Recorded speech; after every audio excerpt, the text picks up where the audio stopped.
Bonjour frères et sœurs. Je suis venu vous voir dimanche dernier. Et lundi, le pasteur m'a téléphoné.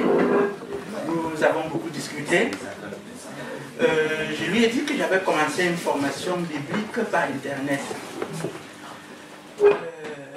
J'ai fini le premier leçon, c'était l'épître de Jacques.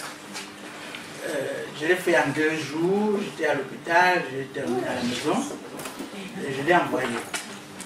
Et puis j'ai commencé directement l'épître, c'est-à-dire les actes des apôtres. Je voulais faire une formation accélérée pour dire que je n'ai pas de temps à perdre.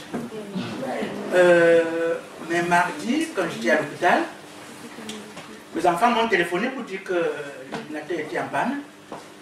Et tout marchait sauf l'Internet. J'ai beaucoup travaillé sur... Ça m'a beaucoup travaillé dans la semaine. Et je me suis beaucoup posé des questions sur ce qui se passe. Il me vient à l'esprit que l'une des leçons que j'ai apprises dans l'épître de Jacques, c'était l'attitude d'un enfant de Dieu face à l'épreuve. Et donc je continue à doctorer l'esprit.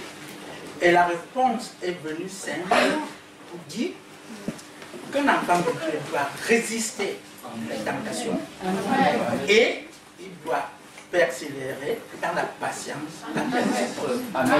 C'est ce que je vais partager avec vous ce matin.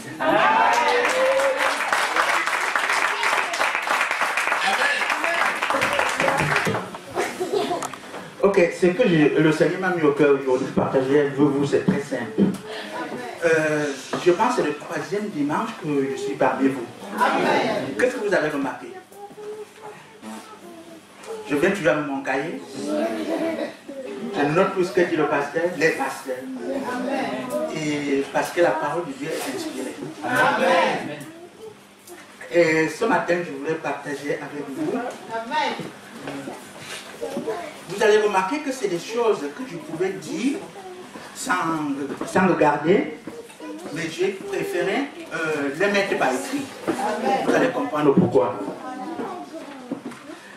Là, j'ai marqué sur ma méditation de ce matin que dimanche, il y a 15 jours, j'ai partagé avec vous, j'ai donné mon témoignage.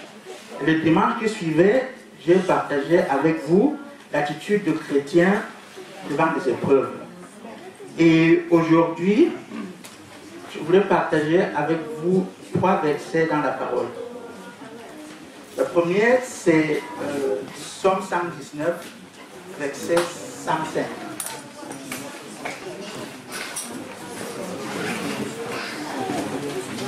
Le psalmiste qui est roi David, il dit dans les termes hautement symboliques que ta parole est une lampe à mes pieds et une lumière.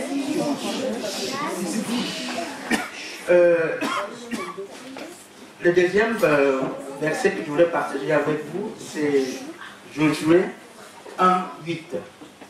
Joshua 1:8.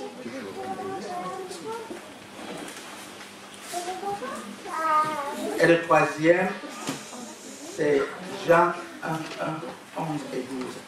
C'est le passage que vous connaissez très bien. Je voulais juste mettre un accent sur certaines choses.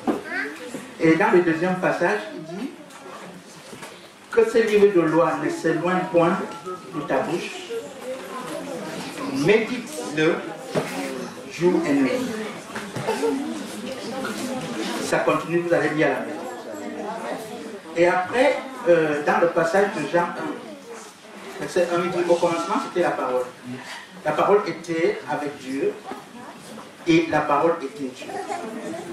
Verset 11, il dit, elle est venue, c'est-à-dire la parole, elle est venue chez les siens ne l'ont point reçu. Et il dit, mais à ceux qui l'ont reçu, il a donné le pouvoir de devenir enfant de Dieu. C'est ce qui nous est arrivé à nous tous. Je voulais mettre l'accent sur 2 choses. Médite-la, la parole, et médite-le livre dans lequel se trouve la parole. Et il dit nuit et jour. Ça veut dire que cette parole ne doit pas nous quitter. Et si vous lisez tous les 3 versets, vous allez remarquer Que cette parole nous donne le pouvoir, premièrement, de devenir en face de Dieu. Et deuxièmement, de réussir puisque nous entreprenons. Et donc, c'est la clé du succès. Donc, j'encourage tout le monde à étudier la parole de Dieu chaque jour, écouter les cassettes, aller sur le site de l'église.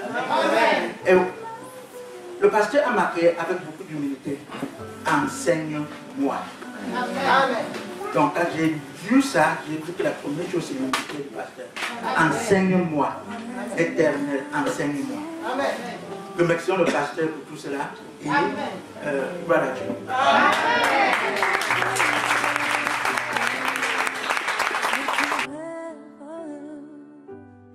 Car mes bras sont grands ouverts.